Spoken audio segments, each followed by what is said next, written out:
खुलासे जिससे ये पता चला कि इनका कनेक्शन पाकिस्तान से है।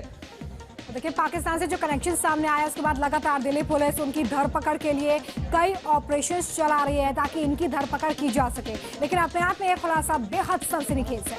बिल्कुल, और खबरों में आगे बढ़ते हैं। सुपर सिक्सर में बात पॉलिटिकल सिक्सर की, और आज राजनीति का सिक्सर मारा है कांग्रेस नेता राहुल गांधी ने। दरअसल राहुल गांधी ने आज एक बयान दे दिया है जिसकी उम्मीद विरोधी छोड़िए खुद कांग्रेसियों को भी नहीं थी। एक रिपोर्ट देखिए और राहुल गांधी के बयान के मायने आप खुद तय कीजिए। बगावती तेवर रखने वाले और अपनी ही पार्टी और सरकार की नीतियों की समय समय पर आलोचना करने वाले बीजेपी सांसद वरुण गांधी को लेकर कांग्रेस नेता राहुल गांधी ने बड़ी टिप्पणी की है। वरुण गांधी के कांग्रेस में शामिल होने और भारत जोड़ो यात्रा में संभावित भागीदारी की अटकलों पर विराम लगाते हुए राहुल गांधी ने साफ कर दिया कि कांग्रेस पार्टी उन्हें स्वीकार नहीं कर सकती। एक समय, शायद आज भी, उस विचारधारा को अपनाया और उस विचारधारा को अपना बनाया, तो मैं उस बात को एक्सेप्ट नहीं कर सकता। मैं जरूर प्यार से मिल सकता हूं, गले लग सकता हूं, मगर उस विचारधारा को मैं एक्सेप्ट नहीं कर सकता, कर नहीं सकता, इम्पॉसिबल है। पंजाब के होशियारपुर में भारत जोड़ो यात्रा के दौरान राहुल गांधी ने वरुण गांधी को लेकर कहा कि उनकी विचारधाराएं मेल नहीं खाती। वरुण गांधी ने किसी समय आरएसएस की विचारधारा को स्वीकार किया जिसे वो कभी स्वीकार नहीं कर सकते। वो बीजेपी में है, शायद अगर वो यहाँ चलेंगे उनको प्रॉब्लम हो जाएगी, मगर मेरी विचारधारा उनकी विचारधारा से नहीं मिलती। मेरी विचारधारा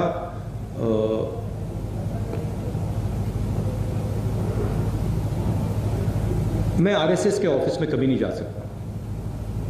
अब मेरा आपको गला काटना पड़ेगा पहले, मैं नहीं जा सकता। भारत जोड़ो यात्रा के बीच राहुल गांधी ने कहा कि बरसों पहले वरुण गांधी ने मुझसे कहा था कि आरएसएस देश में बहुत अच्छा काम कर रहा है। मैंने उनसे हमारे परिवार के इतिहास को पढ़ने और समझने के लिए कहा था।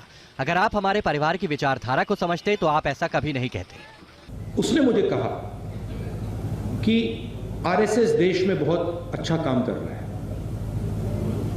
और मैंने कहा कि देखिए, आप अपने परिवार की हिस्ट्री जो है उसको आप थोड़ा पढ़िए और उसको आप समझिए। वहीं राहुल गांधी ने आरोप लगाया कि आरएसएस और बीजेपी का देश की सभी संस्थाओं पर नियंत्रण है और दावा किया कि देश की मीडिया नौकरशाही, निर्वाचन आयोग और न्यायपालिका पर दबाव। अब भारत जोड़ो यात्रा के 4 महीने से ज्यादा हो गए हैं। यात्रा कन्याकुमारी से शुरू हुई और अब पंजाब से निकल रही है। कल हम हिमाचल में होंगे। यात्रा का लक्ष्य हिंदुस्तान में जो नफरत फैलाई जा रही है, हिंसा फैलाई जा रही है, उसके खिलाफ खड़ा होना। जो बेरोजगारी बढ़ती जा रही है, जो महंगाई बढ़ती जा रही है और जो इनकम इनइक्वालिटी बढ़ती जा रही है, उसके खिलाफ हमने ये यात्रा शुरू की और बहुत सफल यात्रा रही है। 2 आंकड़े मुझे आज मिले हैं, मैं आपको बताना चाहता हूं इनकम इनइक्वालिटी के बारे में। हिंदुस्तान के 21 सबसे अमीर लोगों के पास उतना ही धन है जितना 70 करोड़ हिंदुस्तानियों के पास है, पहला आंकड़ा। और दूसरा आंकड़ा, हिंदुस्तान के सबसे अमीर 1% के पास उतना ही पैसा है, नहीं, हिंदुस्तान के सबसे अमीर 1% के पास हिंदुस्तान का 40% धन है। तो ये हिंदुस्तान की जो इनइक्वालिटी है उसके आंकड़े हैं और इन चीज़ों के खिलाफ हमने ये यात्रा शुरू की है। अब आप सवाल पूछिए। राहुल जी के जो आंकड़े बोले हैं अभी, वो स्लाइड पर दिखाया गया है। अमीर और गरीबी के बीच में जो विषमताएं हैं जो पिछले 8 साल में बढ़े हैं, उसका एक दृश्य और जो आंकड़े हैं अभी अभी इन्होंने बताया वो आपके सामने है। पहला सवाल अजीत से, बलविंदर,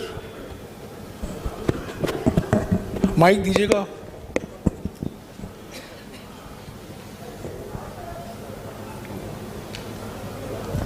अगर बलविंदर नहीं है, जगबानी से विजय नागला।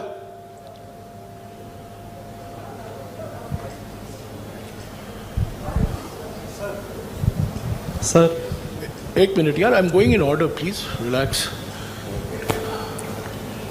सर, जो आपका प्रयास है लोगों को जोड़ने का, वो एक प्रशंसनीय कदम है।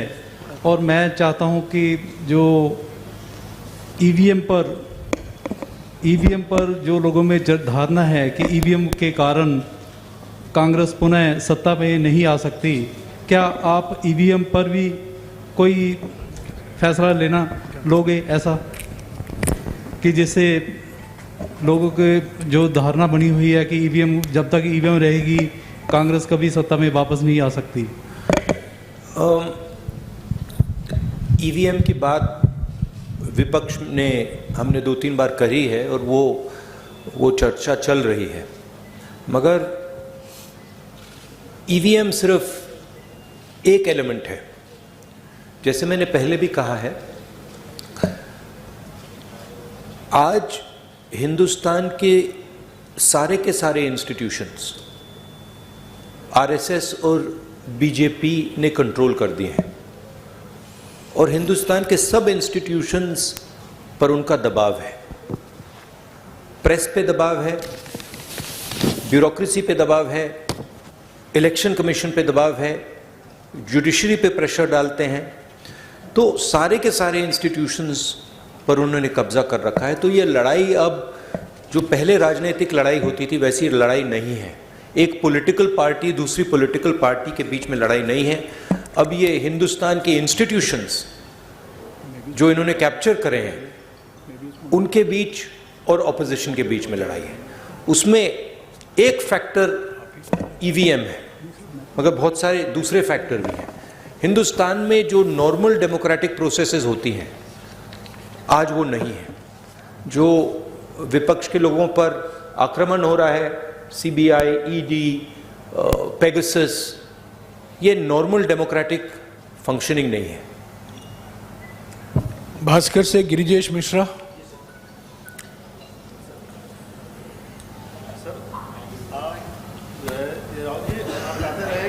यात्रा सियासी नहीं है, नफरत, बेरोजगारी। आप राहुल जी कहते रहे कि यह यात्रा सियासी नहीं है, नफरत, बेरोजगारी और महंगाई के खिलाफ है। ऐसे में अचानक सीएम मान को सुझाव देने की क्या जरूरत पड़ गई? क्या यह माना जाए कि 10 जनपद की दखल आने वाले समय में राज्यों में कम होगी? ये आपका सवाल है या किसी और ने लिखा आपके लिए? मैं पूछ रहा हूँ, पढ़ के देख रहे हैं आप, पता नहीं किसने आपको पूछा हो। देखिए, मैंने सीएम को जो पंजाबी कल्चर है जिसको मैं अच्छी तरह समझता हूँ, जो पंजाबी हिस्ट्री है, उसके बारे में मैंने उनको प्यार से बताया है।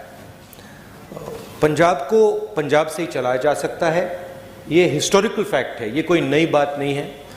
और अगर पंजाब को दिल्ली से चलाया जाएगा तो पंजाब के लोग उसको एक्सेप्ट नहीं करेंगे और रिएक्ट करेंगे।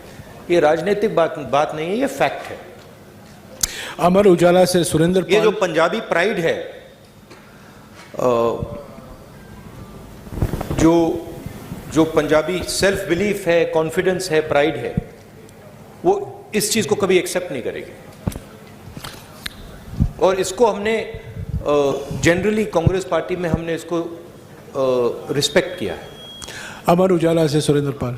राहुल जी, मेरा आपसे सवाल है कि कुछ दिन पहले केंद्रीय गृह मंत्री अमित शाह जी ने कहा है कि हम 1 जनवरी 2024 में राम मंदिर जो है भक्तों के लिए खोल देंगे। तो एक फिर वो देश जो है 2024 में चुनाव भी है, polarisation, definitely they will take advantage for the polarisation of vote, जैसे आपकी और आपकी टीम कहती है। How will you face that wave and what is your strategy? They will divide the country, they will spread hatred in the country. हम नफरत के बाजार में मोहब्बत की दुकान खोलते जाएंगे।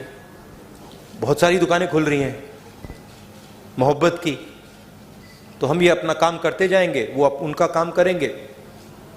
हिंदुस्तान की जो संस्कृति है, हिंदुस्तान का कल्चर है, भाईचारे का है, मोहब्बत का है, जीत मोहब्बत की होगी।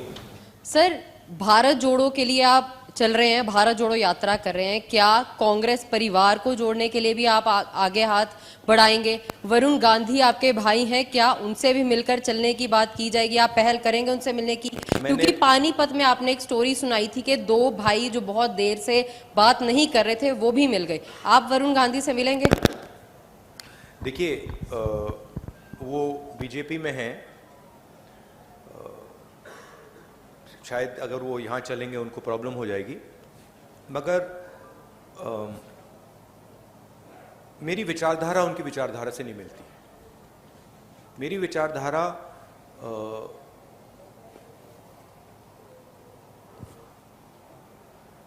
मैं आरएसएस के ऑफिस में कभी नहीं जा सकता।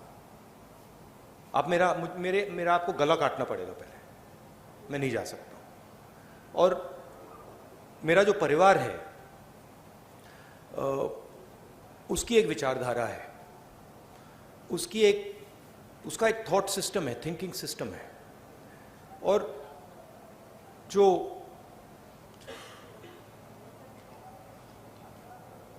वरुण है, उन्होंने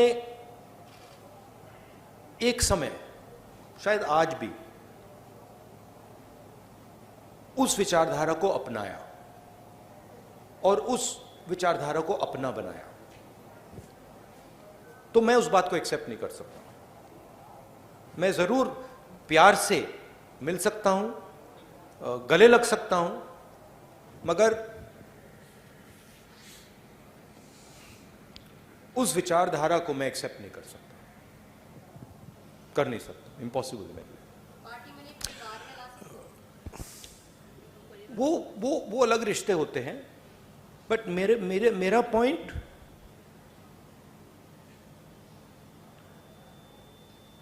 आइडियोलॉजिकल लड़ाई चल रही है। सालों पहले मैंने फिरोज से कहा कि उसने मुझे कहा कि आरएसएस देश में बहुत अच्छा काम कर रहा है, और मैंने कहा कि देखिए, आप अपने परिवार की हिस्ट्री जो है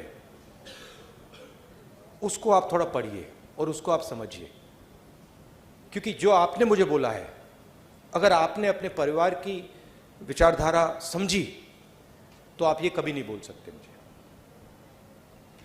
पंजाब तक से अर्शदीप, बट कोई नफरत या ऐसी कोई बात नहीं है। जनेंद्र प्लीज, पंजाब तक से अर्शदीप।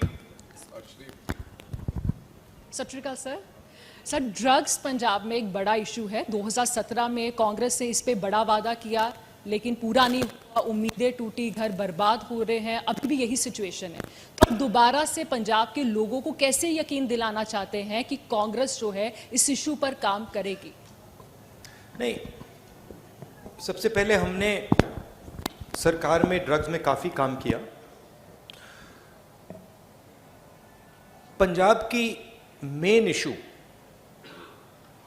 अनएम्प्लॉयमेंट की इशू है, और जो किसानों को डिस्ट्रेस हो रहा है वो 2 सेंट्रल इश्यूज हैं, और उसमें से ड्रग्स की इशू पैदा होती है। तो अगर ड्रग्स से डायरेक्टली तो लड़ना है और लड़ा जाएगा, मगर जब तक हम अनएम्प्लॉयमेंट इशू को एड्रेस नहीं करेंगे, किसानों में जो डिस्ट्रेस है उसको एड्रेस नहीं करेंगे, तब तक ड्रग्स प्रॉब्लम भी एड्रेस नहीं होगा। तो कंबाइन तरीके से करके ये काम किया जा सकता है। पंजाब को, सचमुच में पंजाब को एक नए विजन की जरूरत है, और अगर मेरी पंजाब की सरकार के बारे में शिकायत है तो वो है कि उन्होंने पंजाब ने उनको एक अपॉर्चुनिटी दी, अपॉर्चुनिटी पंजाब को विजन देने की दी, और सरकार पंजाब को विजन दे नहीं पा रही। मैं पूछ रहा हूं लोगों से कि भाई आम आदमी पार्टी ने क्या किया, क्या विजन दिया, तो उसका मतलब, और मैं कांग्रेस के लोगों से नहीं पूछ रहा हूं, मैं आम लोगों से पूछ रहा हूं, क्या मतलब आपको क्या लगता है? और रिस्पॉन्स यूनिवर्सली आ रहा है कि जो हमारी एक्सपेक्टेशन थी वो तो पूरी नहीं हुई, और ये मतलब बातें करते रहते हैं, मगर कोई पंजाब को जो विजन मिलना चाहिए वो नहीं मिला है। तो रियली जब कांग्रेस पार्टी की यहां सरकार आए, एक लॉन्ग टर्म विजन पंजाब के लिए देना पड़ेगा, और उसमें किसान और जो हमारी स्मॉल एंड मीडियम इंडस्ट्रीज हैं वो सेंट्रल होना पड़ेगा।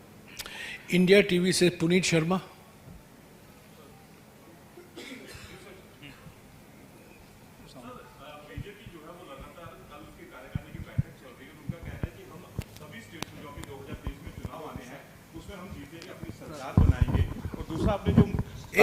एक सवाल ऑल पार्टी मीटिंग जो आपने बुलाई है, क्या उसमें सभी लोग आ रहे हैं या फिर यूपी की तरह उसमें भी कुछ लोग शामिल नहीं होंगे?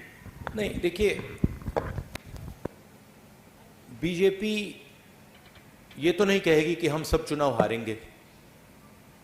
उनको तो यही कहना है कि हम सब चुनाव जीतेंगे, उनकी तो और कोई चॉइस नहीं है। बट जो देश में माहौल तैयार हो रहा है, जो खास तौर से जो इकोनॉमिक डिस्ट्रेस है, जो अनएम्प्लॉयमेंट है, जो प्राइस राइज है, उससे बीजेपी को जबरदस्त चोट लगेगी। That is abundantly clear. और मैं मतलब निकला हूं, सड़क पे चलकर निकला हूं, मध्य प्रदेश से मैं निकला हूं, बाकी स्टेट से, कर्नाटक से, ये तो क्लियर है कि बीजेपी के खिलाफ काफी गुस्सा है। सनमार्ग से कनिका।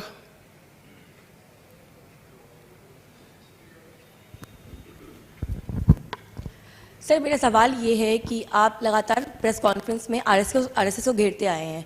आरएसएस द्वारा अभी मोहन भागवत ने एक बयान दिया 2024 के चुनाव से पहले, उन्होंने कहा कि भगवा ही हमारी पहचान है। तो इस बयान को आप किस तरह से देखते हैं?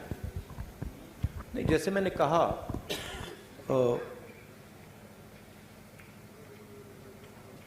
हिंदू धर्म में किसी भी धर्म में नफरत फैलाना, किसी भी धर्म ने ये नहीं कहा है कि भाई नफरत फैलानी है। और हिंदू धर्म पीस लविंग धर्म है, मोहब्बत का धर्म है, जोड़ने का धर्म है। तो वो जो भी रंग अपनाना चाहते हैं अपना सकते हैं, बट जो हिंदू धर्म में लिखा है वो नहीं करते हैं, वो कुछ और करते हैं। क्योंकि हिंदू धर्म में ये नहीं लिखा है कि लोगों को धमकाना चाहिए, डराना चाहिए, मारना चाहिए। हिंदू धर्म में ये नहीं लिखा। तो जो भी रंग अपनाना चाहते हैं अपना सकते हैं, बट जो हिंदू धर्म में लिखा है, और मैंने पढ़ा है, काफी पढ़ा है, वो ये नहीं करते हैं, वो कुछ और कर रहे हैं। न्यूज़ 11 भारत से अमर सिंह।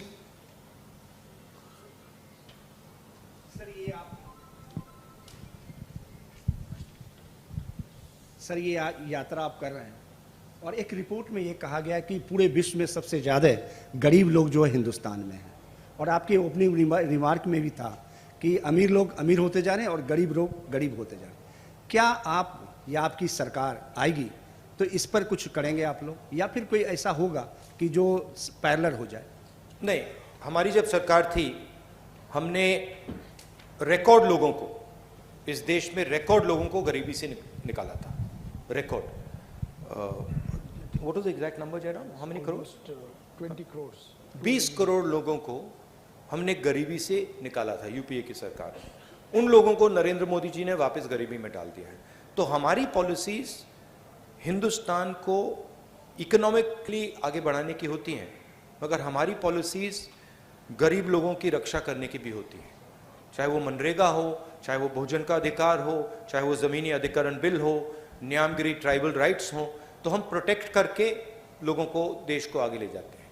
और मुझे लगता है कि हिंदुस्तान के सामने सेंट्रल प्रॉब्लम अनएम्प्लॉयमेंट का प्रॉब्लम है।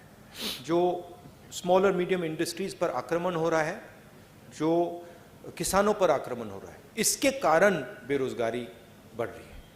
तो हमें एक किसानों के लिए, स्मॉल और मीडियम बिजनेसेस के लिए की रक्षा करनी पड़ेगी, और उनको बढ़ावा देकर ये जो बेरोजगारी है इसको मिटाना पड़ेगा। पंजाब टुडे से राजेंद्र सिंह।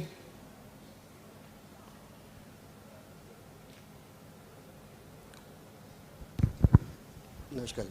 ਮੇਰਾ ਇੱਕ ਸਵਾਲ ਹੈ ਜੀ, ਭਾਰਤ ਜੋੜੋ ਯਾਤਰਾ ਜਿਹੜੀ ਆ ਗਰੀਬੀ ਨੂੰ ਲੈ ਕੇ, ਭਾਰਤ ਜੋੜੋ ਯਾਤਰਾ ਜਿਹੜੀ ਆ ਇਹ ਮਹਿੰਗਾਈ ਨੂੰ ਲੈ ਕੇ ਕੱਢੀ ਆ ਤੁਸੀਂ, ਪਰ ਹਿਮਾਚਲ ਦੇ ਵਿੱਚ ਜਿਹੜੀ ਤੁਹਾਡੀ ਸਰਕਾਰ ਆ 3 ਰੁਪਏ ਪ੍ਰਤੀ ਲੀਟਰ ਡੀਜ਼ਲ ਪੈਟਰੋਲ ਮਹਿੰਗਾ ਕੀਤਾ ਹੈ, ਉੱਤੇ ਕੀ ਕਹੋਗੇ ਸਰ? हिमाचल महंगाई को लेकर आपने यात्रा शुरू किया, लेकिन हिमाचल में 3 रुपए लीटर जो आपका पेट्रोल डीजल है वो महंगा है, उसको लेकर क्या नवी सरकार? हाँ, तो देखिए हमारे सिस्टम में जो स्टेट होता है, जो चीफ मिनिस्टर होता है, उसको हम इंडिपेंडेंस देते हैं और उस पर हम जनरली उस पर हम दबाव नहीं डालते। जैसे मैंने आपको पहले भी कहा था, जब यहाँ पे पंजाब का चीफ मिनिस्टर थे कांग्रेस पार्टी के, तो हम उनको जनरली इंडिपेंडेंस देते थे। हिमाचल प्रदेश में नई सरकार बनी है, थोड़ा उनको टाइम दीजिए, वो डेफिनेटली प्रो पुअर पॉलिसीज़ वहाँ पे लाएंगे, डेफिनेटली वहाँ पे प्रो किसान पॉलिसीज़ वो लाएंगे। डेली पोस्ट से मनदीप सिंह।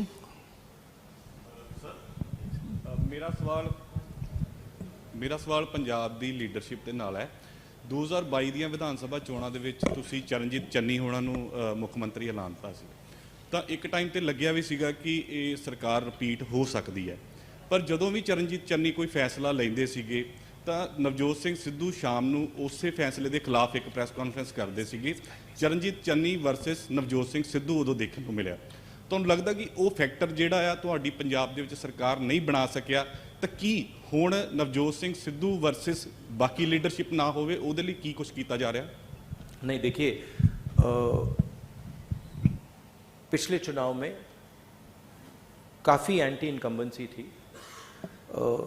ज़रूर लीडरशिप के बीच में इश्यूज होती थी, बट ये आसानी से मैनेजेबल इश्यूज हैं और आइंदा ये आने वाले समय में ये इश्यूज नहीं होंगी। कोई ऐसी प्रॉब्लम नहीं है, सब एक साथ मिलकर चल रहे हैं। नहीं, वो लीडरशिप में कमी जब आती है जब जनता में थोड़ा प्रेशर बनता है, और इस बात को एक्सेप्ट करना पड़ेगा कि जो पिछली कांग्रेस सरकार थी उसके खिलाफ एंटी इनकम्बेंसी थी, वो सच्चाई है, और उसका नतीजा मतलब आम आदमी पार्टी चुनाव जीती है। बट अब मुझे लग रहा है कि वो जो एंटी इनकम्बेंसी जो फीलिंग कांग्रेस पार्टी के खिलाफ थी वो अब गायब हो गई। तो अब कांग्रेस पार्टी को बिल्ड करना है, और मुझे लगता है कि आसानी से यहाँ पे हम अगली गवर्नमेंट फॉर्म करेंगे।